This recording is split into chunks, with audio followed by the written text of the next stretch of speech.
السلام عليكم ورحمة الله وبركاته نحمده ونصلي على رسوله الكريم أما بعد প্রিয় দিনী ভাই ও বোনেরা, আপনারা যেখান থেকে দেখছেন আপনাদেরকে আন্তরিক শুভেচ্ছা ও অভিনন্দন জানাই। প্রিয় শ্রোতাবৃন্দ, আজকে আমাদের লাইভটি উন্মুক্ত, যে কেউ অ্যাড হতে পারবেন এবং যে কেউ আমাদেরকে প্রশ্নও করতে পারবেন। আপনাদের যদি কোনো আপত্তি থাকে সেটাও আজকে উল্লেখ করতে পারবেন। প্রিয় শ্রোতাবৃন্দ, আপনারা কি আওয়াজ পাচ্ছেন? একটু কমেন্ট করে জানাবেন। লিঙ্ক আজকে উন্মুক্ত, যে কেউ অ্যাড হতে পারবে। প্রিয় শ্রোতাবৃন্দ, আমরা কয়েকটি বিদআত নিয়ে আলোচনা করি। 1 নম্বর বিদআত হচ্ছে গিয়ারবি শরীফ।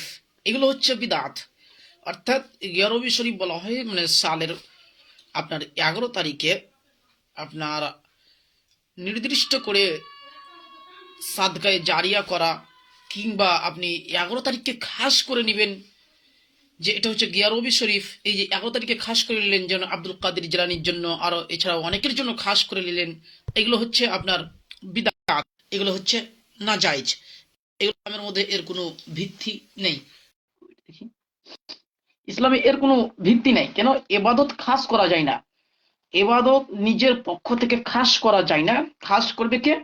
একমাত্র আল্লাহ সুবহানাহু ওয়া তাআলা এবং মুহাম্মদ রাসূলুল্লাহ সাল্লাল্লাহু আলাইহি ওয়াসাল্লাম যা খাস করেছে সেটাই ইবাদত বলে গণ্য হবে।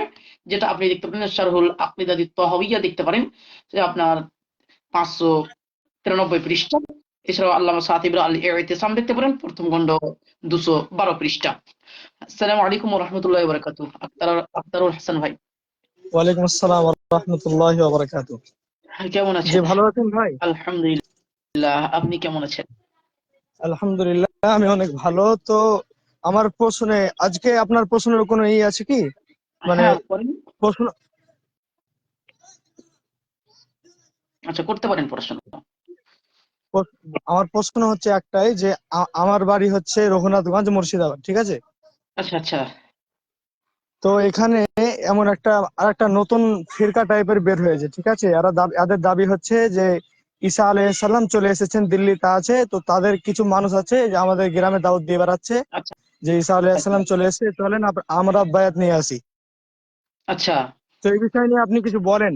আমাদের দেশে, আমাদের গ্রামে অনেক বিভ্রান্ত ছড়াচ্ছে এই সব মানুষগুলো। তো আপনারা কিছু একটা পদক্ষেপ নেন। আমাদের বাড়ি হচ্ছে রঘুনাথগঞ্জ, বরজুমলা কলোনি, মুর্শিদাবাদ। আচ্ছা আচ্ছা আচ্ছা তো এই বিষয়ে আপনি কিছু দেখেন, বলেন। ঈসা আলাইহিস সালাম পূর্বে কিয়ামত, যখন কিয়ামতের নিকটবর্তী সময়ে আসবে, ঠিক আছে? এখন কিয়ামতের হ্যাঁ, অনেকগুলো আলামত বাকি রয়েছে। যেমন বিখ্যাত হাদিস থেকে, সহিহ মুসলিম এছাড়াও অসংখ্য হাদিস থেকে প্রমাণ পাওয়া যায় যে কিয়ামতের সবথেকে বড় আলামত হচ্ছে 10টা, ঠিক আছে? ওই 10টা জি যখন বলেন। প্রকাশ, কিয়ামতের মানে আলামত হচ্ছে 10টা, ঠিক আছে? যখন 10টা আলামত যখন প্রকাশ পেয়ে যাবে, তখন হয়ে যাবে কিয়ামতের আপনার পূর্ব লক্ষণ। কিন্তু ওই 10টা আলামত এখন পর্যন্ত হয়নি। অতএব কাউকে নির্দিষ্টভাবে ঈসা আলাইহিস সালাম বানিয়ে দেওয়া এটা মারাত্মক অন্যায়, এটা শরীয়তের উপর জুলুম। বুঝতে পেরেছেন? জি, আমরা তো বুঝতে পারছি যে আমি একজন তলবি ইলম, ঠিক আছে? তো আমি ওদের কাছে যাচ্ছি, আচ্ছা ওদের আচ্ছা আকীদার মূল বিষয়টা কি। আজকেও যাচ্ছি, আমি ওখানেই যাচ্ছি ওদের মূল বিষয়টা কি ওটা জানতে। তো আমি আপনার আচ্ছা সাথে আপনার আচ্ছা নাম্বারে আমি কল করেছি, আপনি ফোন ধরেননি। তো আপনারা একটা কিছু পদক্ষেপ নেবেন, এটা মোনাজারা বা কিছু আনারুল হক ফাইজি বা বড় আলেমদেরকে নিয়ে কিছু একটা করবেন, এটা আমার আশা। আচ্ছা আচ্ছা এটা কোন জায়গায় এটা চালু হয়েছে? এটা চালু হয়েছে রঘুনাথগঞ্জ, বরজুমলা কলোনি, আচ্ছা রঘুনাথগঞ্জের প্রথম গ্রাম। আচ্ছা আচ্ছা আচ্ছা তাদের মধ্যে সব থেকে বড় আকাবির কে এখন? আকাবির তারা কোনো আলেমকে মেনে না, সব আমরা, আমি একজন তলবে ইলম। তো তারা সব ডাক্তার আচ্ছা মাক্তার। আমি তাদেরকে এখনো জানাইনি যে আমি তলবে, এটা একজন জেনারেল, মানে অশিক্ষিত হয়ে আমি তাদের সামনে যাচ্ছি তাদের আকীদাটা জানতে আমি। আচ্ছা আচ্ছা আচ্ছা জি জি জি তো আমি তো আপনার তাদের সাথে কথাও বলার চেষ্টা। জি তাদের আকীদা হচ্ছে যে ইমাম মাহাদি আর ঈসা আলাইহিস সালাম তিনি একই, তাদের আকীদা কাদিয়ানী আচ্ছা আচ্ছা মতবাদের মতো।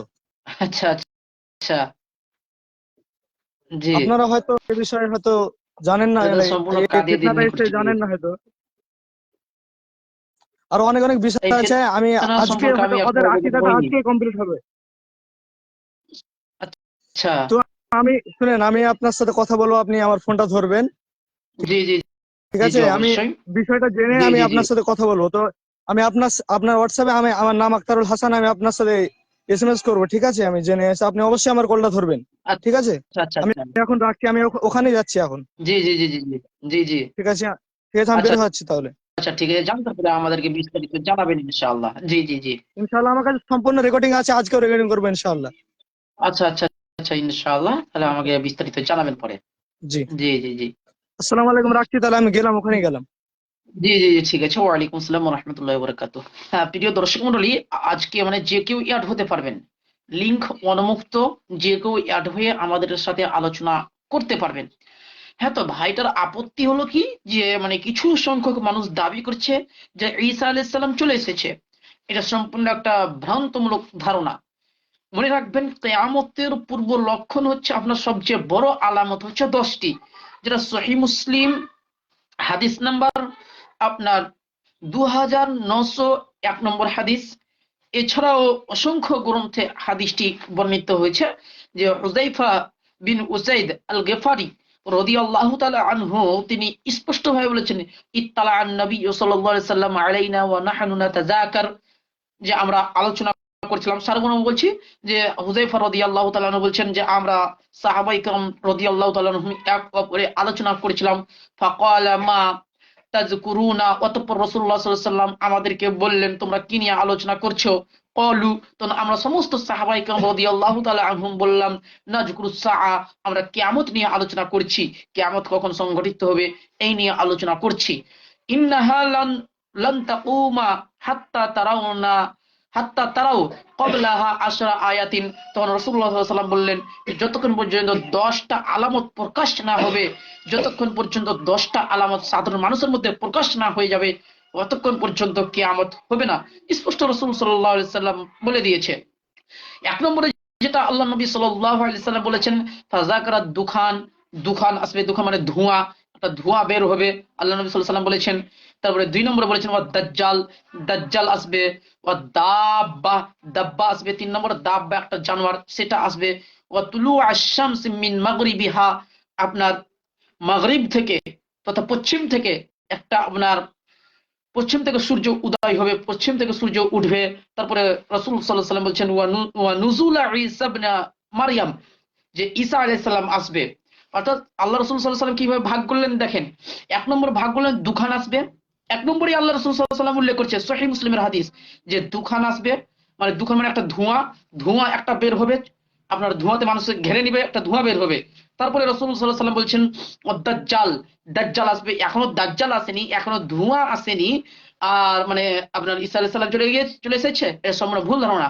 এক নম্বর রাসূল সাল্লাল্লাহু আলাইহি ওয়াসাল্লাম বলেছেন দাজ্জাল আসবে, দুখান আসবে। 2 নম্বরে রাসূল সাল্লাল্লাহু আলাইহি ওয়াসাল্লাম বলেছেন দাজ্জাল আসবে। 3 নম্বরে রাসূল সাল্লাল্লাহু আলাইহি ওয়াসাল্লাম বলেছেন ওয়া দাব্বা, দাব্বা আসবে। 4 নম্বরে রাসূল সাল্লাল্লাহু আলাইহি ওয়াসাল্লাম বলেছেন ওয়া তুলু আশ-শামস মিন মাগরিবিহা, আপনার পশ্চিম থেকে সূর্য উঠবে, পশ্চিম থেকে সূর্য উঠবে। এখন পশ্চিম থেকে এখনো সূর্য উঠেনি, আর আপনার ঈসা আলাইহিস সালাম চলে এসেছে, এটা মারাত্মক ধারণা, ভুল।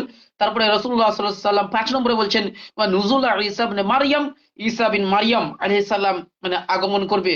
তারপরে বলছে ওয়া ইয়াজুজ ওয়া মাজুজ, ইয়াজুজ মাজুজ আসবে। 6 নম্বরে রাসূল সাল্লাল্লাহু আলাইহি ওয়াসাল্লাম বলছেন ইয়াজুজ মাজুজ আসবে। আল্লাহ রাসূল সাল্লাল্লাহু আলাইহি ওয়াসাল্লাম স্পষ্টভাবে বলেছেন 6 নম্বরে যে ইয়াজুজ মাজুজ আসবে। তারপরে রাসূল সাল্লাল্লাহু আলাইহি ওয়াসাল্লাম বলেছেন ওয়া সালাসাতা খুসুফিন, তিনটি ভূমিকম্প হবে। খাসফুন বিল মাশরিক ওয়া খাসফুন বিল মাগরিব ওয়া খাসফুন বিজাজিরাতিল আরব, একটা ভূমিকম্প আপনার মাশরিক থেকে হবে তথা পূর্ব দিক থেকে হবে, একটা ভূমিকম্প পশ্চিম থেকে হবে, আর একটা জাজিরাতুল আরব থেকে ভূমিকম্প হবে। এইভাবে রাসূলুল্লাহ সাল্লাল্লাহু আলাইহি ওয়াসাল্লাম মানে কিয়ামতের আলামত স্পষ্টভাবে উল্লেখ করে দিয়েছে, সহিহ মুসলিমের হাদিস। অতএব এখনো আপনার দাজ্জাল আসেনি, দুখান আসেনি, সূর্য পশ্চিম দিকে উদয় হয়নি। অতএব ঈসা আলাইহিস সালাম চলে এসেছে এমন ধারণা করা, এটা সম্পূর্ণ মূর্খতা ছাড়া আর কিছুই হতে পারে না। আল্লাহ সুবহানাহু ওয়া তাআলা আমাদেরকে বুঝার তৌফিক দান করুন, আমিন। প্রিয় সুধীবৃন্দ, যদি আপনারা অ্যাড হতে চান তাহলে আমাদেরকে লিংক পাঠান। আচ্ছা, আব্দুল হামিদ তালুকদার ভাই, আচ্ছা জি, আপনাকে অ্যাকসেপ্ট করছি। অনেকেই লিংক পাঠাচ্ছে। যারা অ্যাড হতে চান আপনারা অবশ্যই আমাদেরকে লিংক পাঠান। হ্যাঁ, আসসালামু আলাইকুম ওয়া রাহমাতুল্লাহি ওয়া বারাকাতুহু। সালাম আলাইকুম। ওয়ালাইকুম আসসালাম ওয়া রাহমাতুল্লাহি ওয়া বারাকাতুহু। কেমন আছেন? আলহামদুলিল্লাহ। জাহাঙ্গীর ভাই কেমন আছে? আলহামদুলিল্লাহ, আল্লাহর রহমতে খুব ভালো আছি। এই যে কোথায় থেকে বলছেন? আমি কুয়েত থেকে বলবো। জি। কুয়েত থেকে। আচ্ছা জাহাঙ্গীর আচ্ছা, ভাই, আমার কুয়েত একটা থেকে। প্রশ্ন আছে, মানে ছোটখাটো। আচ্ছা, বলেন। এ, মানে এরকম শুনছি আর কি, যে কিয়ামতের আগে বিশুদ্ধ দিন মানে আহ, সৌদি আরবেই পাওয়া যাইব। বুঝতে পারলাম না। মানে কিয়ামতের আগ মুহূর্ত সহি দিন মানে বিশুদ্ধ ইসলাম মানে সৌদি আরবেই পাওয়া যাইব, এটা কি ঠিক? সৌদি আরবে বিশুদ্ধ ইসলাম মানে এটা আপনার না কি বলছেন? হ্যাঁ। দেখেন, মদিনার আলেমের মর্যাদা এসেছে, ঠিক আছে। এমন কি মানে কিছু সালাফ থেকে এই ধরনের কলও পাওয়া যায় যে হাদিস থাকার পরে যদি ওই হাদিস মদিনাবাসী আমল না করে, হ্যাঁ, তাহলে ওই হাদিসের উপর আমল করা যাবে না, এইভাবে অনেকগুলো কল পাওয়া যায়। হ্যাঁ, কিন্তু আমাদের ভারত, বাংলাদেশ, পাকিস্তান থেকে সব থেকে যদি আপনার ইসলামের উপরে অটল আছে, তাহলে আপনার সৌদি আরবেই অটল আছে। বুঝতে পেরেছেন বিষয়টা?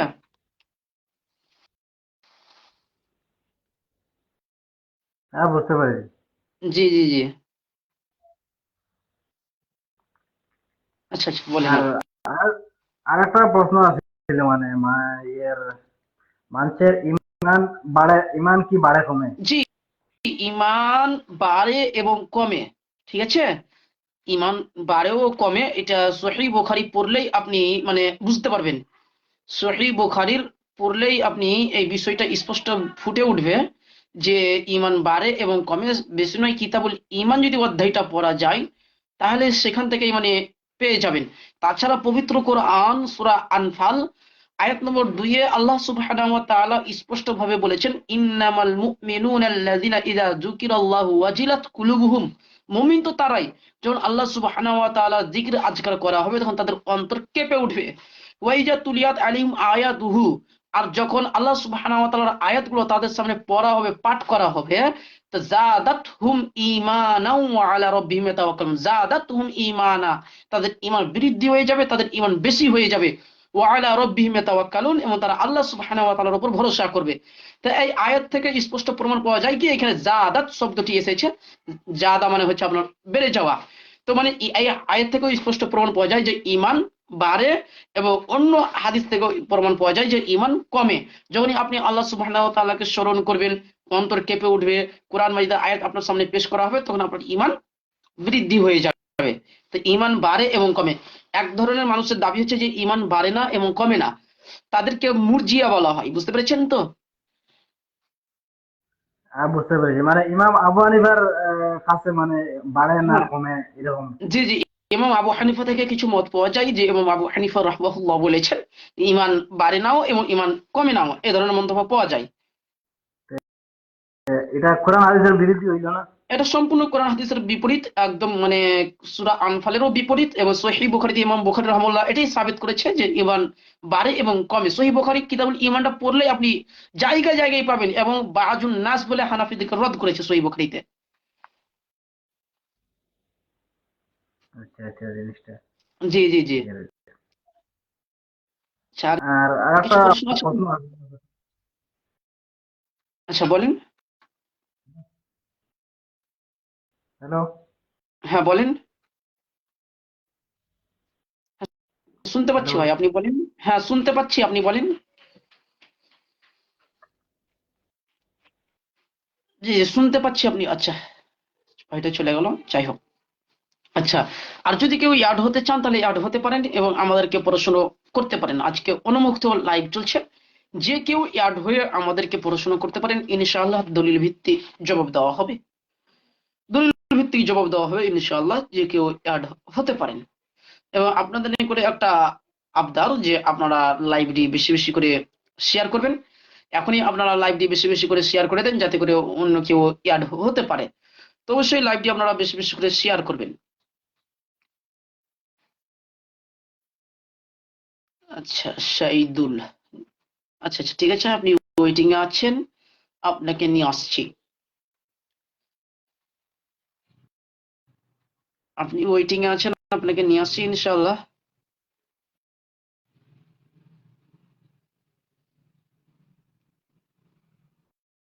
এমডি সিফুল ইসলাম ভাই কমেন্ট করেছেন, মানে সৈফুল হবে ভাই কমেন্ট করেছেন, আমরা নিজেদের মুসলিম না বলে আহলে হাদিস কেন বলবো। জি, খুব সুন্দর প্রশ্ন। দেখেন, যখন আমরা কোনো মুসলিমের সাথে আলোচনা করব তখন আমরা তাদেরকে মুসলিম পরিচয় দিই। যখন আমরা মুসলিম, ইহুদি, খ্রিস্টানের সাথে যখন আলোচনা করি তখন আমরা নিজেদেরকে মুসলিম পরিচয় দিই। এখন যখন আমরা মানে কোনো বিদাতীদের সাথে আলোচনা করি, যখন বিদাতীদের সাথে কথোপকথন হয় তখন আমরা আপনার আহলুল হাদিস, আহলে সুন্নাত ওয়াল জামাআহ বলি। মনে রাখবেন, যখন মানে খায়রুল কুরুনে যখন মানে বিদাত আবিষ্কার হয়ে গেল, মানুষ হাদিস জাল করতে আরম্ভ করলো, যখন খায়রুল কুরুনে মানুষ হাদিস জাল করতে আরম্ভ করলো তখন থেকেই মানে আপনার আহলুস সুন্নাহ মানুষ নাম বলতে আরম্ভ করলো। তাহলে তাদেরও উচিত যে তারা নিজেকে মুসলিম বলবে। দেন মুসলিমদের মধ্যে অনেক ক্যাটাগরি আছে, মুসলিমদের মধ্যে অনেক ভাগ আছে। যেমন আপনার শিয়ারাও নিজেকে মুসলিম দাবি করে, আপনার মাঝ ভান্ডারীরাও নিজেদেরকে মুসলিম দাবি করে, ঠিক আছে। অতএব মানে সব সব দিক দিয়ে আপনার বিদাতীদের থেকে আমরা পৃথক, আহলুস সুন্নাহ ওয়াল জামাআহ তথা আহলুল হাদিস সম্পূর্ণ বিদাতীদের থেকে পৃথক। এই জন্য আমরা নিজেদেরকে আহলুল হাদিস বলি, কোনো সমস্যা নেই। আর আহলুল হাদিস এটা কোরআন, হাদিস, ইজমা ও আসারে সাহাবা থেকে এবং সালাফে সালেহিন থেকে স্পষ্টভাবে প্রমাণিত রয়েছে। সুনানে তিরমিজি দেখবেন হাদিস নম্বর 2229 এবং 2192 নম্বর হাদিস দেখবেন।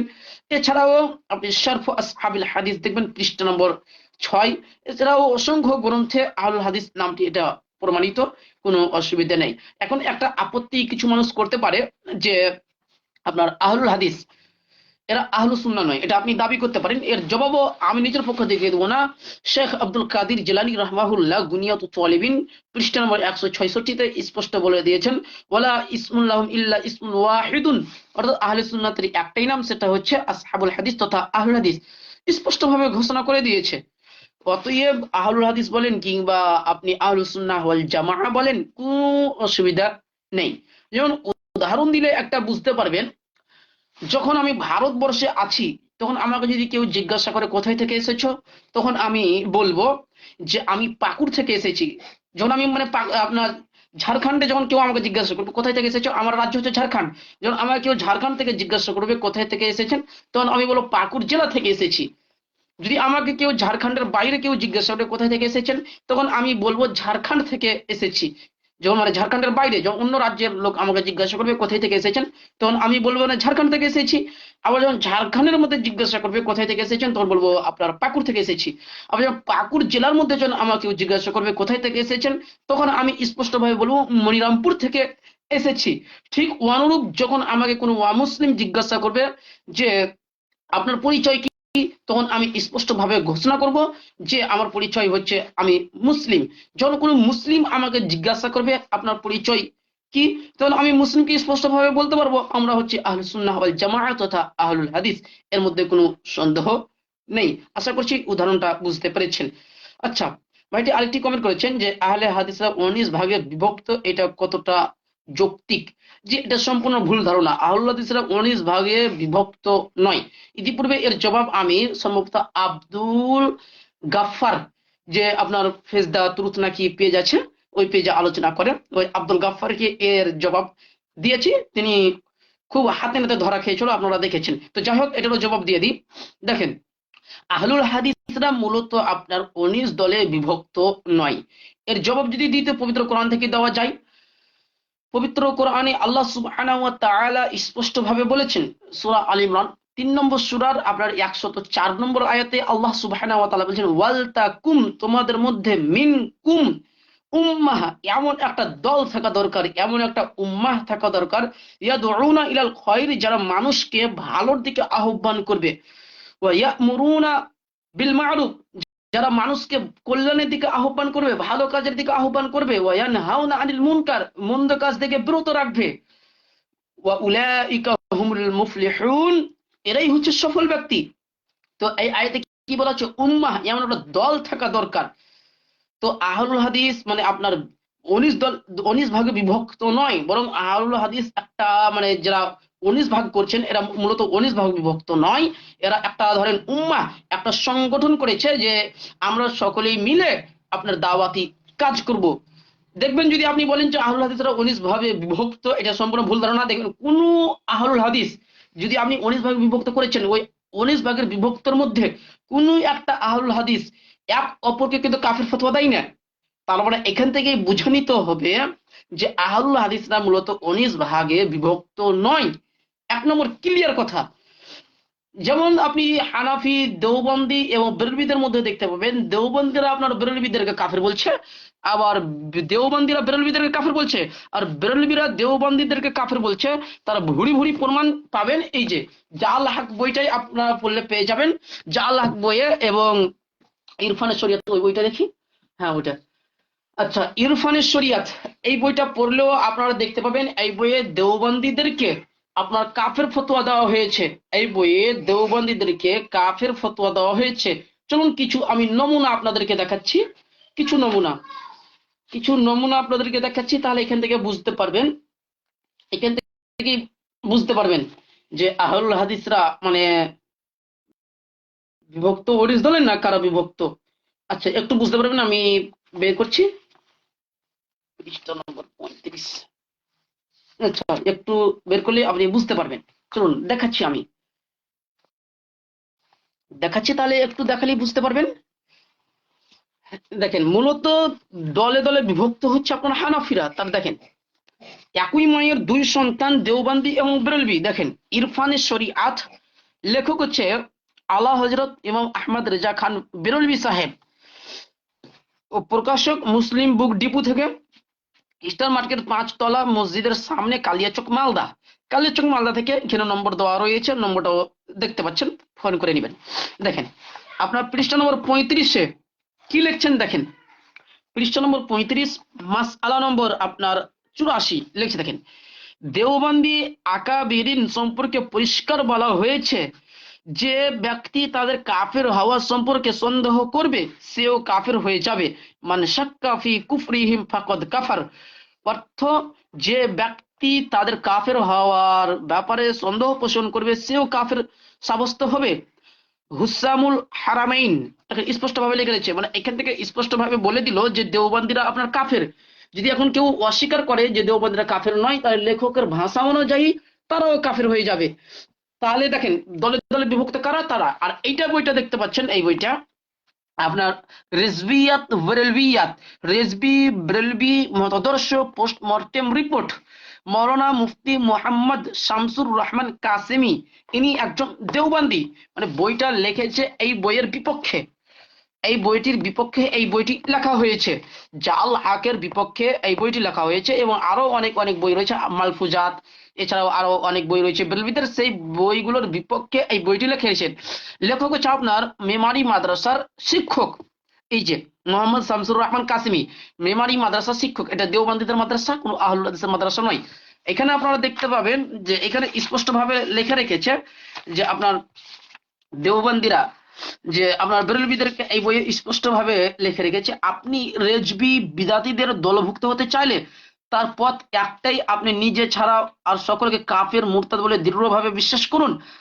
আপনার বাপ মা ভাই বোন পাড়া প্রতিবেশী, এখানে বিস্তারিত আলোচনা করেছে, এখান থেকে আপনারা দেখতে পাচ্ছেন। আমি দেখিয়ে দিচ্ছি, যেহেতু এটা ফেসবুক কমিউনিটি গাইডলাইনের বিপরীত, এই জন্য আমি পড়ে শোনাচ্ছি না, আপনারা দেখে নেবেন।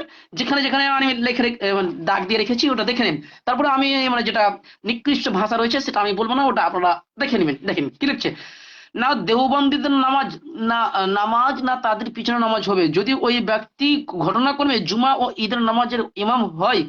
জুমা ও ঈদের নামাজ ছেড়ে দেওয়া ফরজ, দেখতে পাচ্ছেন, জুমার নামাজ ছেড়ে দেওয়া এবং ঈদের নামাজ ছেড়ে দেওয়া ফরজ। তারপরে কি বলছে দেখেন, আমি কিছু বলছি না। আহরার জামাতের বড় বড় কুকু, এখানে দেখে নেবেন, আমি সম্পূর্ণ পড়ছি না, যেহেতু এটা কমিউনিটি গাইডলাইনের বিপরীত, ভিডিওটা ডিলিট হয়ে যাবে, এই জন্য আমি আর এটা সম্পূর্ণ পড়ছি না। ঠিক আছে, এটা আপনারা দেখে নেন। এগুলি মৌলানা আব্দুল শুকুর লাখনবী, মৌলানা হুসাইন আহমদ মাদানি, মৌলানা আবুল কালাম আজাদ। ঠিক আছে, মানে এদেরকে কি বলেছে এখানে দেখেছেন, বড় বড়, যেটা মানে আপনার লাল লাল থাকে, মানে ভ্যাভু করে, আপনারা চিনে নেবেন, আমি আর কিছু বলছি না। মৌলানা আতাউল্লাহ শাহ বুখারী, মৌলানা সাব্বির আহমদ উসমানী, মৌলানা হাবিবুর রহমান লুধিয়ানবী, মৌলানা সাইদ আহমদ দেহলভী, মুফতি কেফায়েতুল্লাহ শাহ জাহানপুরী, এখানে বিস্তারিত আলোচনা করেছে। তারপরে দেখতে পাচ্ছেন আপনার আব্দুল গাফফার খান, যে ব্যক্তি এদের অকট্টভাবে ও নিশ্চিত রূপে কাফের ও মুরতাদ হবার ব্যাপারে সন্দেহ করবে কিংবা তাদেরকে কাফের বলার ব্যাপারে দ্বিধা সংশয় ভুগবে, শরীয়তের হুকুমে সে নিঃসন্দেহে কাফের ও মুরতাদ। দেখেন কিভাবে লিখে রেখেছে, অনেক জায়গায় লিখে রেখেছে। আমি শুধু জাস্ট আপনাদেরকে দেখাচ্ছি, কিছু নমুনা আপনাদেরকে দেখাচ্ছি, আপনারা পড়ে নেবেন। কিছু নমুনা আপনাদেরকে আমি দেখাচ্ছি, দেখেন পড়ে নেবেন। এখানে কি লিখেছে দেখেন, আলা হযরত রেজা খান যেহেতু শিয়া মাযহাবের সমর্থক উত্তরসূরি, এই জন্য নিজেদের কিছু মানুষ ছাড়া সকলকে কাফের বলেছেন। আসলে তিনি শিয়া ছিলেন। দেখেন আহমদ রেজা ফাজলে বেরলভীকে স্পষ্টভাবে শিয়া বলছে, স্পষ্টভাবে শিয়া বলছে। অতএব এখানে আরো অনেক কিছু লেখা রয়েছে, আমি দাগ দিয়ে রেখেছি, আপনারা দেখে নেবেন, তাহলে বুঝতে পারবেন। আমি দাগ দিয়ে রেখেছি, তা এই কিতাবটা পড়লেই আপনারা বুঝতে পারবেন। এই কিতাবে সম্পূর্ণ আপনার দেওবন্দিরা বেরলভীদেরকে স্পষ্টভাবে শিয়া, আপনার কাফের এবং বিদআতীও বলতে দ্বিধাবোধ করেনি। আর এই বইয়ে আপনার বেরলভীরা দেওবন্দীদেরকে কাফের বলেছে, আর এই বইয়ে দেওবন্দীরা বেরলভীদেরকে বলেছে। তাহলে এইটা মূলত হলো আপনার বিভাগে, আপনার দলে দলে বিভক্ত। এটা মূলত দলে দলে বিভক্ত। আল্লাহ সুবহানাহু ওয়া তাআলা এটাই নিষেধ করেছে পবিত্র কোরআনে, বুঝতে পেরেছেন তো? পবিত্র কোরআনে আল্লাহ সুবহানাহু ওয়া তাআলা মূলত এটাই নিষেধ করেছে। যেমন আল্লাহ সুবহানাহু ওয়া তাআলা পবিত্র কোরআন সূরা আপনার আল ইমরান ৩ নম্বর সূরার আপনার ১০৩ নম্বর আয়াতে আল্লাহ সুবহানাহু ওয়া তাআলা স্পষ্টভাবে বলেছেন, ওয়া'তাসিমু বিহাবলিল্লাহি জামিআ, তোমরা আল্লাহ সুবহানাহু ওয়া তাআলার রশ্মিকে মজবুত ভাবে ধরে নাও, মজবুত ভাবে ধরে নাও, ওয়ালা তাফাররাকু, এবং তোমরা দলে দলে বিভক্ত হইও না।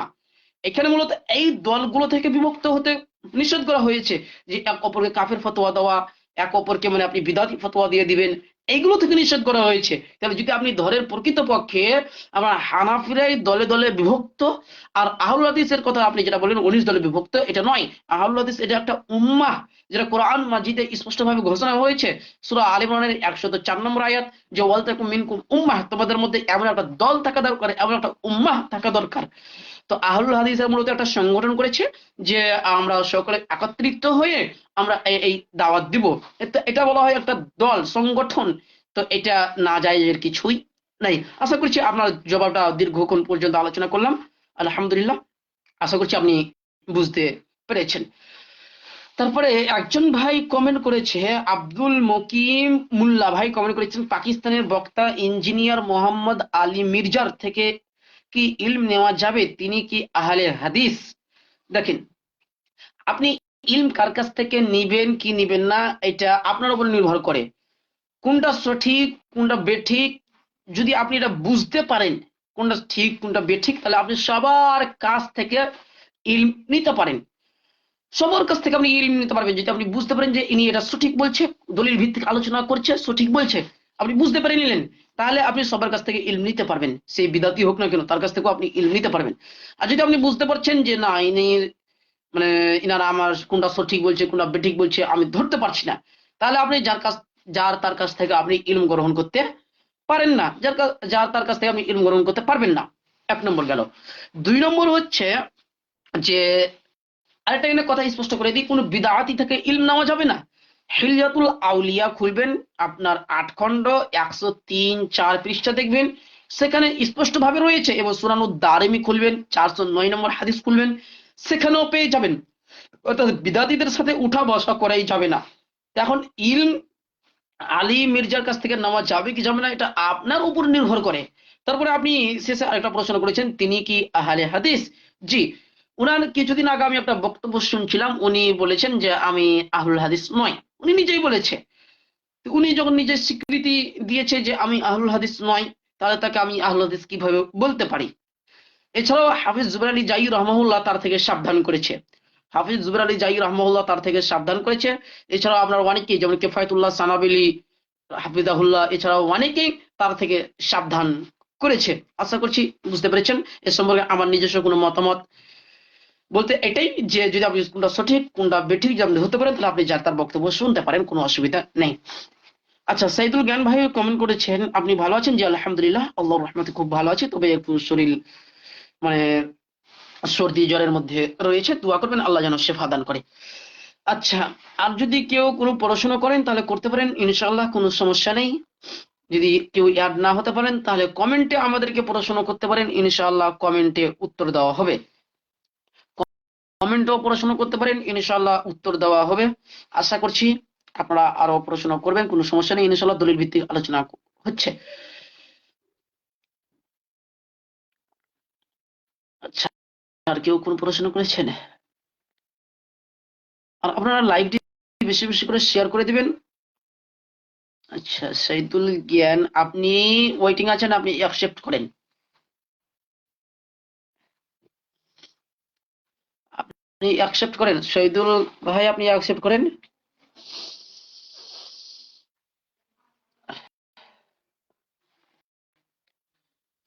আপনি অ্যাকসেপ্ট করেন, ইনশাআল্লাহ আপনি অ্যাড হতে পারবেন। আপনি অ্যাকসেপ্ট করে নিন। যদি আর কেউ যদি অ্যাড হতে চান তাহলে আমাদেরকে রিকোয়েস্ট পাঠান, ইনশাআল্লাহ অ্যাড করে নিব। যদি কেউ অ্যাড হতে চান তাহলে রিকোয়েস্ট পাঠান। আচ্ছা, আব্দুল হামিদ তালুকদার ভাই প্রশ্ন করেছেন, মৃত্যু ব্যক্তির কাছ থেকে কি চাওয়া যাবে? আচ্ছা, মৃত্যু ব্যক্তির কাছ থেকে চাওয়া যাবে না, এটা শিরক। মৃত্যু ব্যক্তির কাছ থেকে চাওয়া যাবে না, এটা সম্পূর্ণ আপনার শিরিক, এর মধ্যে কোনো সন্দেহ নেই। ইমাম ইবনুল কাইয়িম আল জাওজি রাহমাহুল্লাহ মাদারিজুস সালিকিন প্রথম খণ্ড পৃষ্ঠা নম্বর 523 থেকে নিয়ে 530 পৃষ্ঠা পর্যন্ত বিস্তারিতভাবে আলোচনা করেছে যে মৃত্যু ব্যক্তির কাছ থেকে কিছু চাওয়া এগুলো হচ্ছে শিরক। তারপরে যদি আপনি বাংলাটা দেখেন তাহলে এই যে এই বাংলাটা আমার হাতে যেটা রয়েছে, মাদারিজুস সালিকিন, ইমাম ইবনুল কাইয়িম আল জাওজি রাহমাহুল্লাহ মাদারিজুস সালিকিন থেকে আপনাদেরকে আমি কিছুটা দেখাচ্ছি, তাহলে বুঝতে পারবেন। মাদারিজুস সালিকিন আপনার যেটা বাংলা রয়েছে, এটা পৃষ্ঠা নম্বর হচ্ছে 149। পৃষ্ঠা নম্বর 149। যদি মূল আরবি দেখেন তাহলে পৃষ্ঠা নম্বর 523 থেকে নিয়ে 533 নম্বর পৃষ্ঠা পর্যন্ত দেখবেন। 33 নম্বর পৃষ্ঠা দেবেন 500, সেখানে স্পষ্ট পেয়ে যাবেন।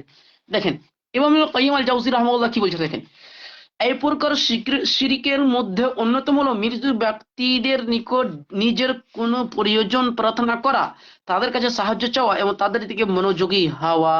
এটাকে স্পষ্টভাবে ইমাম ইবনুল কাইয়িম আল জাওজি রাহমাহুল্লাহ শিরক আখ্যা দিয়েছে, শিরক বলেছে।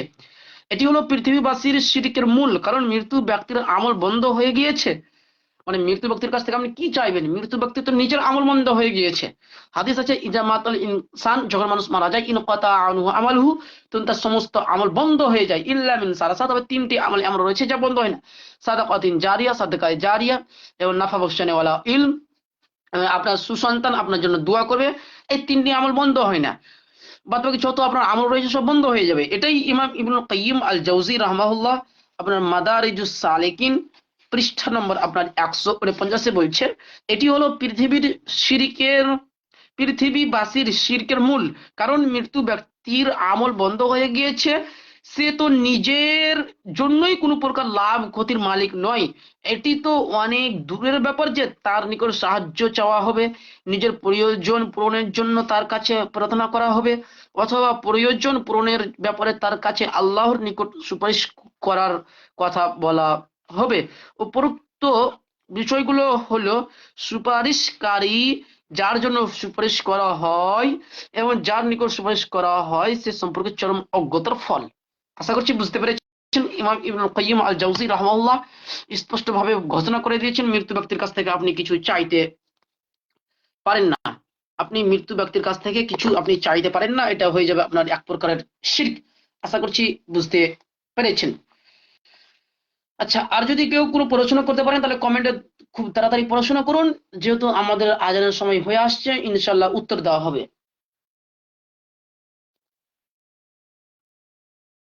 আচ্ছা, কমেন্টে পড়াশোনা করতে পারেন ভাই। আচ্ছা, আরেকটা কমেন্ট করেছেন যে ভাইজান আরেকটা প্রশ্ন, মৃত্যু ব্যক্তির ওসিলা নিয়ে কি চাইতে পারবো? জি না, মৃত্যু ব্যক্তির ওসিলা নিয়েও আপনি চাইতে পারবেন না। মৃত্যু ব্যক্তির ওসিলা নিয়েও আপনি চাইতে পারবেন না। একটা বই আপনাকে দেখাই, যদি আপনি উর্দু পড়তে পারেন তাহলে খুব ভালো। একটা বই রয়েছে, বইটা, আচ্ছা আমি দেখাচ্ছি। আচ্ছা ওখানে উপকার বইটা দেন তো, উপকার বইটা ওই দিকে দিকে। হ্যাঁ হ্যাঁ ওইটা, একটা বই দেখাচ্ছি, ওখানে আরেকটা আছে দেখেন, দেখেন ওই ওইটা কি দেন। আচ্ছা বইটা কই, আচ্ছা বইটা আমি বের করে দেখাচ্ছি, 1 মিনিট। আচ্ছা এখানে আছে, আপনি খুঁজে পাবেন। আচ্ছা একটা বই দেখাচ্ছি তাহলে বুঝতে পারবেন। এই যে যদি এই বইটা পড়েন তাহলে বিস্তারিত বুঝতে পারবেন। এই যে वसीला और शफात का शरीर माना व मफहूम, शेखुल इस्लाम इब्न तैमिया की मारूफ किताब किताबुल वसीला का উর্দু তর্জমা, অর্থাৎ ইমাম ইবনে তাইমিয়া রাহমাহুল্লাহর কিতাবুল ওয়াসিলা যে গ্রন্থটা রয়েছে এই গ্রন্থটার উর্দু তর্জমা করেছে। এই গ্রন্থ যদি আপনি পড়েন উর্দু তাহলে বুঝতে পারবেন। বিস্তারিত আলোচনা করা হয়েছে। আপনি মৃত্যু ব্যক্তির ওয়াসিলা আপনি গ্রহণ করতে পারেন না, মৃত্যু ব্যক্তির ওয়াসিলা আপনি গ্রহণ করতে পারেন না। এই বইটা পড়লে আপনি বিস্তারিত দলিল ভিত্তিক আলোচনা পেয়ে যাবেন। এটা সংক্ষিপ্ত বললাম, এটা সংক্ষিপ্ত জবাব দিলাম। তাছাড়া যদি আরো যদি মানে যদি বাংলা ভাষা যদি আপনি জানেন তাহলে একটা বই আপনাকে দেখাচ্ছি, তাহলে আপনি বাংলা বইটাও পড়ে নেবেন, বিস্তারিত বুঝতে পারবেন। আচ্ছা বাংলা বইটা কই, আচ্ছা বাংলা বই এটা যেটা দেখতে পাচ্ছেন, শিরক, পরিচালিত শিরক ও তা থেকে বাঁচার উপায়, ডক্টর আবুল কালাম আজাদ বাশার, ইনি একজন হানাফি। তারপরেও এই বইটা পড়বেন, এই বইটা পড়লেই আপনি পেয়ে যাবেন মানে আপনার অশিলা, মৃত্যু ব্যক্তির নামে অশিলা গ্রহণ করা যাবে কি যাবে না, এই বইটা পড়লেই আপনি পেয়ে যাবেন ইনশাআল্লাহ। এই বইটা পড়লে আপনি পেয়ে যাবেন, এই যে একের পর এক পড়বেন ইনশাআল্লাহ পেয়ে যাবেন। যাই হোক মানে যার সারমর্ম আমি শুধু সংক্ষিপ্ত বলে দিলাম, মৃত্যু ব্যক্তির অশিলা আপনি গ্রহণ করতে পারেন না, মৃত্যু ব্যক্তির অশিলা আপনি ধরতে পারবেন না।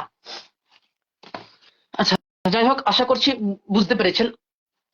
আচ্ছা হ্যাঁ, তারপরে যদি আপনার আর কোনো প্রশ্ন থাকে তবুও করতে পারেন, ইনশাআল্লাহ আমরা দলিল ভিত্তিক আলোচনা করছি, ইনশাআল্লাহ দলিল ভিত্তিক জবাব দেওয়া হবে।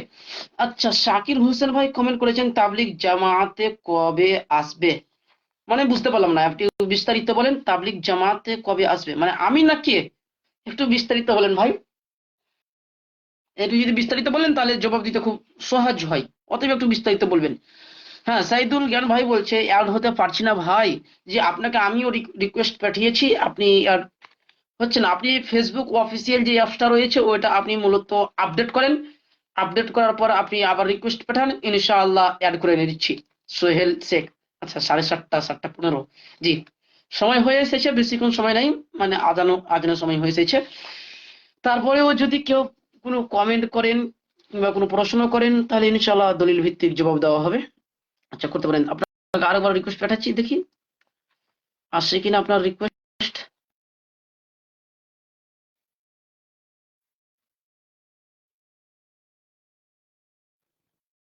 আচ্ছা একটু,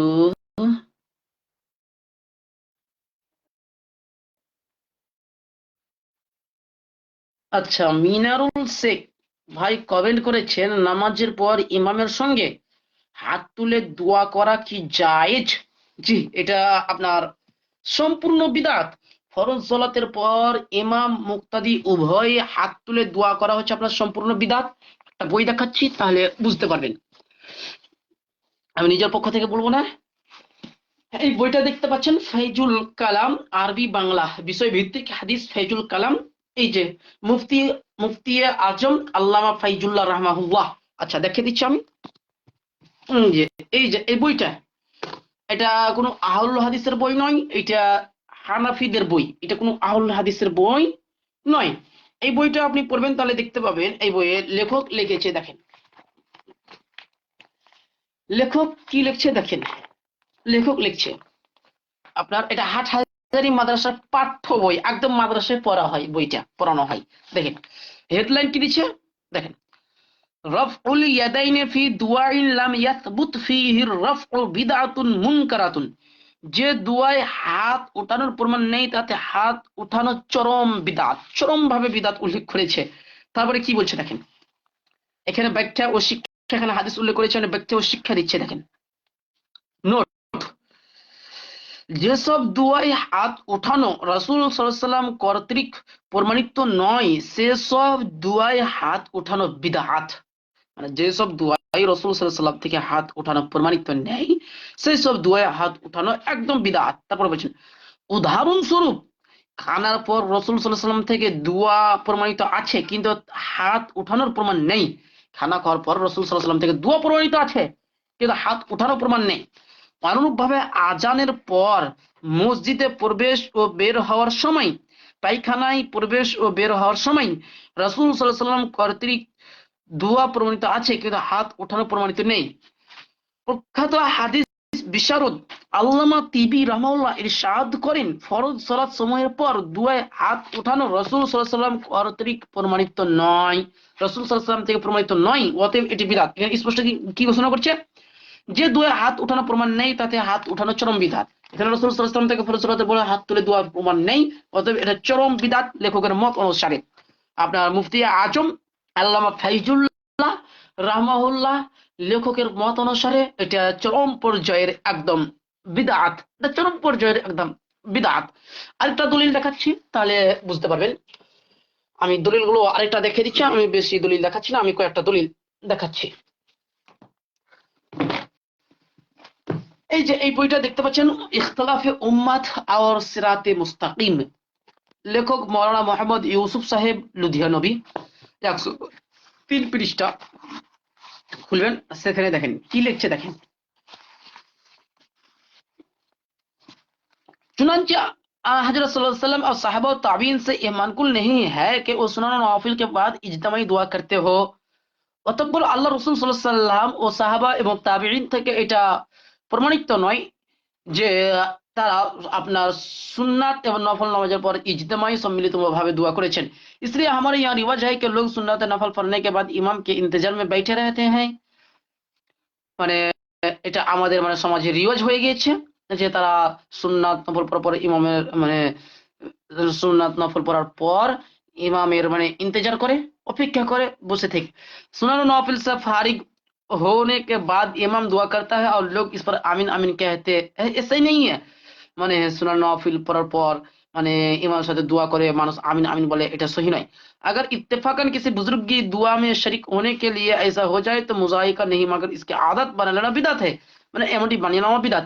या मतलब नमाज के अलावा शरीयत ने जिक्र व तस्बीह और दरूद शरीफ वगैरह इज्तिमाई तौर पर पढ़ने का हुक्म नहीं दिया, बल्कि हर शख्स को अलग अलग जो पढ़ना हो पढ़े। अब उनका उन আজকার को ইজতিমাই तौर पर মিলकर करना বিদআত होगा, স্পষ্টভাবে ঘোষণা করছে বিদআত হবে। তো আরেকটা এখানে বিষয় স্পষ্টভাবে বলে দিই যে মনে রাখবেন ফরজ সালাত এটা অনেকে বলে যে এটা নামাজের অংশ নয়, ঠিক আছে নামাজের অংশ নয় ধরে নিলাম। মনে রাখবেন আপনার নামাজটা হচ্ছে কিন্তু একটা ইবাদত, নামাজ একটা ইবাদত। আপনি সহিহ বুখারীর 5 নম্বর হাদিস দেখবেন, সেখান থেকেও আপনি বুঝতে পারবেন মূলত নামাজ একটা ইবাদত। 1 নম্বর কথা ক্লিয়ার, নামাজ একটা ইবাদত, একদম কথা ক্লিয়ার। এছাড়াও আপনি অসংখ্য হাদিস দেখবেন, একটা বিষয় স্পষ্টভাবে পাবেন আপনি আপনার সহিহ বুখারীর 8 নম্বর হাদিস দেখবেন, সেখানে পাবেন যে রাসূল সাল্লাল্লাহু আলাইহি ওয়াসাল্লাম বলেছেন বুনিয়াল ইসলামু আলা খামস, অর্থাৎ ইসলামের খুঁটি হচ্ছে আপনার 5টা। ইসলামের খুঁটি 5টা, শাহাদাতি আল্লাহ ইলাহা ইল্লাল্লাহ ওয়া আন্না মুহাম্মাদুর রাসূলুল্লাহ ওয়া ইকামিস সালাত। তার মধ্যে একটা হচ্ছে নামাজ আদায় করা, নামাজ আদায় করা একটা, এটা হচ্ছে আপনার ইসলামের খুঁটি। আর মনে রাখবেন নামাজ একটা ইবাদত, এর মধ্যে কোনো সন্দেহ নেই, নামাজ একটা ইবাদত। যেমন সহিহ বুখারী যদি আপনি খুলেন 1397 নম্বর হাদিস খুলবেন, সেখানেও রাসূল সাল্লাল্লাহু আলাইহি সাল্লাম স্পষ্টভাবে বলেছেন। আবু হুরায়রা রাদিয়াল্লাহু তাআলা আনহু বলেন আন্না আরাবিয়ান আতান নবী সাল্লাল্লাহু আলাইহি সাল্লাম, একজন বেদুইন ব্যক্তি নবী করিম সাল্লাল্লাহু আলাইহি সাল্লামের নিকট আসলেন, ফাকালা এবং বললেন দুল্লানি আলা আমালিন ইজা আমিলতুহু দাখালতুল জান্নাহ, আল্লাহ রাসূল আপনি আমাকে এমন আমলের কথা বলুন, এমন ইবাদতের কথা বলুন যে আমলটি করলে আমি সরাসরি জান্নাতে প্রবেশ করব। তখন আল্লাহ নবী সাল্লাল্লাহু আলাইহি ওয়াসাল্লাম বলেছেন তা'বুদুল্লাহ, তুমি আল্লাহর ইবাদত করবে, লা তুশরিকু বিহি শাইআ, তুমি তার সাথে কোনো কিছুকে শরীক করবে না। তারপরে নবী করিম সাল্লাল্লাহু আলাইহি ওয়াসাল্লাম বলছেন ওয়া তুকিমুস সালাতাল মাকতুবা, তুমি ফরজ সালাত কায়েম করবে।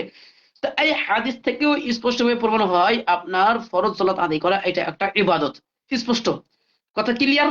আপনার ফরজ আপনার নামাজ আদায় করা এটা একটা ইবাদত, আর দুআও একটা কিন্তু ইবাদত, দুআও একটা ইবাদত, এর মধ্যে কোনো চন্দনে তিরমিজি শরীফ খুলে আপনি পাবেন আর দোয়াও হুয়াল ইবাদা, স্পষ্ট হাদিস রয়েছে। আর দোয়াও হুয়াল ইবাদা, স্পষ্ট হাদিস রয়েছে। তার মানে দোয়া একটা ইবাদত। শারহ সুনানে আবি দাউদ লিল আব্বাদ খুলবেন, আপনার পৃষ্ঠা নম্বর 55 খুলবেন, সেখানে পাবেন। শারহ সুনান আবি দাউদ যেটা আছে, আপনার আরো অসংখ্য গ্রন্থে রয়েছে, আপনার শারহুল আরবাঈন যেটা রয়েছে সেখানেও পেয়ে যাবেন। আপনি পৃষ্ঠা নম্বর 19 পাবেন। এবং দুরুসুল শেখ এছাড়াও সুনানে ইবনে মাজার মধ্যে আপনি পেয়ে যাবেন। এছাড়াও আপনি আল মাফাতিহ ফি শারহিল মাসাবিহ হাদিস নাম্বার আপনার 1596 নম্বর হাদিসও পেয়ে যাবেন যে আদ-দুআ হুয়াল ইবাদা, দুআই একটা ইবাদত। তো ইবাদত আপনি নিজের পক্ষ থেকে বানাতে পারবেন না। ফরজ সালাতের পর ইবাদত অর্থাৎ সম্মিলিতভাবে হাত তুলে এটা ইবাদত, এটা প্রমাণিত নেই।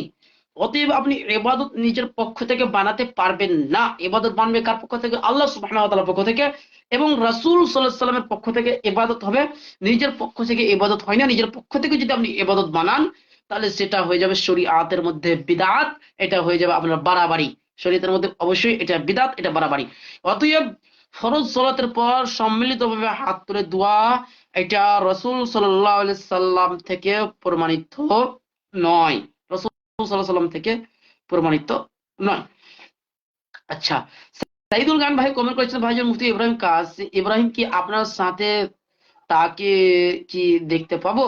আমি তো রাজি রয়েছি। যদি ইব্রাহিম কাসিমি যদি আলোচনা করতে চাই, ইনশাআল্লাহ আমি রাজি রয়েছি। উনি যদি আলোচনা করে, উনি যখন আমাকে বলবে, ওনার জন্য আমি এতটুকুও বলেছি, উনি যদি আমার সাথে বাহাসে বসতে চাই আর ওই দিনে যদি আমার প্রোগ্রাম থাকে, তবুও আমি প্রোগ্রাম ক্যান্সেল করবো ওর জন্য। এইভাবে আমি বলেছি।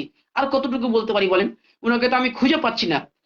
উনাকে মানে উনি চ্যালেঞ্জ করেছে, চ্যালেঞ্জ করে এখন লুকিয়ে বেড়াচ্ছে, এখন আর খুঁজে পাচ্ছি না। তারপরে ওনাকে আমি ফোন করেছিলাম, তো এখন মানে প্রথমবারই আলোচনা হয়েছে, তারপরে আর মানে আলোচনা হচ্ছে না, এখন আমাকে ব্ল্যাকলিস্ট করে রেখেছে। আর তারপরে আরেকটা যেটা নম্বর পেয়েছি সেই নম্বরে ফোন যাচ্ছে না, সেটা এখন মানে মোবাইল বন্ধ বলছে, ফোন যাচ্ছে না। তো উনি যদি আমার সাথে বাসে বসতে চাই, মুফতি ইব্রাহিম কাসিমি, উনি যে কোনো সময় আমাকে বলবে, ইনশাআল্লাহ আমি রাজি রয়েছি ওনার সাথে বাসে বসতে, আমি একদম রেডি। যে কোনো সময় বলবে। যদি আমাকে বলে যে এখনই বাসে বসেন, এখনই বাসে বসবো। আমার একটা আফসোস যে একজন বৃদ্ধ ব্যক্তি, যার বয়স অনেক, এমন একজন বৃদ্ধ ব্যক্তি মানে মিথ্যাচার করেটা কিভাবে? ওনার কি মানে আখিরাত সম্পর্কে কোনো ভয় নেই? আল্লাহ সুবহানাহু ওয়া তাআলা কি ওনার কোনো ভয় নেই যে উনি এইভাবে মিথ্যাচার করে? যাই হোক, আল্লাহ সুবহানাহু ওয়া তাআলার নিকটে দোয়া করি, আল্লাহ তুমি আমাদের প্রত্যেককে সঠিক বুঝে তারপরে আমল করার তৌফিক দান করুন, আমিন। আচ্ছা, আব্দুল মুকিম মোল্লা ভাই কমেন্ট করেছেন, আহমদ রেজা খান বেরেলভিকে কাফের বলা যাবে কি? এটা আপনি চূড়ান্ত করে বলে দিন। দেখেন, আমি চূড়ান্ত কারো তাকফির করি না, আমি কারো তাকফির করতে নিজের পক্ষ থেকে পারছি না। তবে মনে রাখবেন, আহমদ রেজা খান ফাজিল বেরেলভি সাহেব আপনার দেওবন্দীদেরকে কাফের বলেছে, যেমন আপনার আশরাফ আলী থানভী, রশিদ আহমদ গঙ্গোহী, এছাড়াও আপনার হুসেন আহমদ মাদানি, এছাড়াও আপনার কাসিম নানতুবি, এছাড়াও অনেককেই কাফের বলেছে। তো এখন যদি উনারা কাফের না হন, আশরাফ আলী থানভী হানাফি দেওবন্দি এই যদি কাফের না হয়, রশিদ আহমদ গাঙ্গুহি যদি কাফের না হয়, এরা যদি কাফের না হয়, সহিহ বুখারী হাদিস নাম্বার 6103 নম্বর হাদিস, যে আবু হুরায়রা রাদিয়াল্লাহু তাআলা আনহু বলেছেন, রাসূল সাল্লাল্লাহু আলাইহি সাল্লাম বলেছেন, ইদা ক্বালা আর-রাজুলু লিআখিহি, যখন কোন ব্যক্তি তার ভাইকে বলবে ইয়া কাফির, হে কাফির, যখন কোন ব্যক্তিকে কাফির বলবে, তো ফাকাদ বাআ বিহি আহাদুহুমা, তো এই ফতোয়া তাদের দুইজনের মধ্যে একজনের উপর বর্তাবে, দুইজনের মধ্যে একজনের উপর বর্তাবে। তো আপনার আহমদ রেজা খান ফাজিল বেরেলভি, আপনার রশিদ আহমদ গাঙ্গুহি, আশরাফ আলী থানভী এদেরকে কাফের বলেছে। যদি এরা যদি কাফের না হয়, তাহলে আশরাফ আলী থানভী দেওবন্দি বেরেলভি কাফের, দেওবন্দি কাফের, মানে আশরাফ আলী থানভী বেরেলভিকে কাফের, আশরাফ আলী থানভী দেওবন্দিকে কাফের বলেছে, আহমদ রেজা খান ফাজিল বেরেলভি। আর যদি আশরাফ আলী থানভী কাফের না হয়, তাহলে কিন্তু আপনার আহমদ রেজা ফাজিলে বেরেলভি উনি কাফের হয়ে যাবে। এখন যদি উনি কাফের হয়, তাহলে আশরাফ আলী থানভী কাফের নয়, মানে দুইজনের মধ্যে একজন অবশ্যই কাফের। এখন কাফেরটাকে সেটা আল্লাহ সুবহানাহু ওয়া তাআলা ভালো জানে। আমি কারোর ব্যাপারে তাকফির করতে পারবো না, আমি কারোর ব্যাপারে তাকফির করি না। আমি শুধু মন্তব্য তুলে ধরতে পারবো, আমি নিজের মন্তব্য কিছু উল্লেখ করবো না, আমি সালাফদের কল স্পষ্ট তুলে ধরতে পারবো, এছাড়া আমি নিজের মন্তব্য দেওয়ার আমার কোনো অধিকার নেই। যেমন আতা বিন আবি রাবাহ থেকে একটা কল পাওয়া যায়। আতা বিন আবি রাবাহকে একজন জিজ্ঞাসা করলেন যে আপনি এই মাসালাটা বলে দিন, এই মাসালাটা আপনি বলুন। তখন আতা বিন আবি রাবাহ রাহমাহুল্লাহ স্পষ্টভাবে বলেছিলেন যে আমি জানি না, এই মাসালা সম্পর্কে আমার জ্ঞান নেই, আমি জানি না, স্পষ্টভাবে বলেছে। তখন ওই ব্যক্তি আতা বিন আবি রাবাহকে বলছে যে আপনি নিজের পক্ষ থেকে দিয়ে দেন, যদি আপনার হাদিস কোরআন না জানা থাকে তাহলে আপনি নিজের পক্ষ থেকে আপনি রায় দিয়ে দেন। তখন আতা বিন আবি রাবাহ রাহমাহুল্লাহ বলছেন যে আমি আল্লাহর জমিনে বসবাস করব আর মানে রায় চালাবো আমার, এটা হতে পারে না। মানে তারা কতটা মানে ভয় করেছে রায় থেকে। তো আমিও নিজের রায় দিতে পারছি না, সালাফগঞ্জ যে রায় দিয়েছে আমি একমাত্র সেই রায় আপনাদের সাথে তুলে ধরলাম যে সহিহ বুখারী 6103 নম্বর হাদিস অনুযায়ী যদি আপনার আশরাফ আলী থানভী যদি কাফের না হয়, তাহলে যে ফতোয়া দিয়েছে আপনার আহমদ রেজা ফাজিলে বেরলভী সাহেব যে ফতোয়া দিয়েছে, তাহলে উনি মানে কাফের হয়ে যাবে, উনি কাফের হয় তাহলে মানে দুইজনের মধ্যে এক কথায় একজন কাফের, এটা নিশ্চিত। হাদিস অনুযায়ী দুইজনের মধ্যে একজন কাফের। আর মানে আলেমের উপর প্রত্যেকটা প্রশ্নের জবাব দেওয়া এটা মানে জরুরি নয়, এটা জরুরি নয়। যেটা আল ইত্তেহাফুল বাসিম শারহ মুআত্তা রিওয়ায়াত ইবনে কাসিম দেখতে পারেন, পৃষ্ঠা নম্বর 257 নম্বর পৃষ্ঠা দেখতে পারেন, সেখানেও স্পষ্ট ভাবে রয়েছে।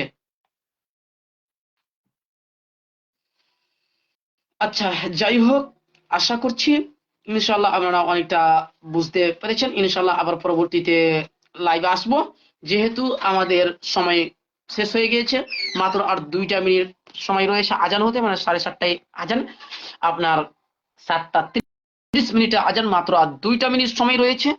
তো অতএব উজু টুজু করতে হবে।